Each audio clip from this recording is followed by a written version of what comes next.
been here a lot of years. I've seen people come and go. I've seen the time when we've been nearly full, and I've seen the time we've been nearly empty. I've seen this side filled, I've seen that side filled. And some of the churches I know, some of the buildings that I know, you'll talk with somebody there and you'll say, well, is old such and such still going? They'll go, no. And the sad part is they're not going anywhere. They're not attending anywhere. They're not going and serving God anywhere. And that's a problem, y'all. That is a problem.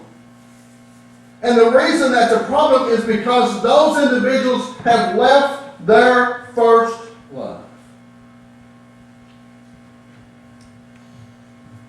They maybe got mad at the preacher or at a sermon or at someone at church or about a decision at church, and they leave the church. I know I've told this before. Me and John's always telling jokes to one another, so I thought I'd throw this one in, John.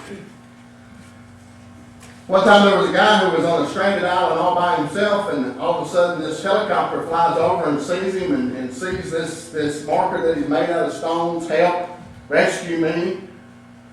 And so the helicopter lands, and the helicopter pilot gets out, and he walks up to the guy and he says, oh man, thank goodness you're here. He goes, you the only one living on this island? He said, oh yeah. He said, why are you asking? He said, well, I noticed that when I was flying by that there was these 3 cuts here. He says, yeah. And he goes, what do those represent? He said, well, that first one, that's my house. And that third one is where I go worship. That's my church. He said, well, what's the middle one?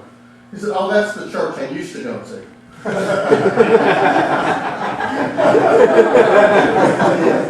Yeah. That's how fickle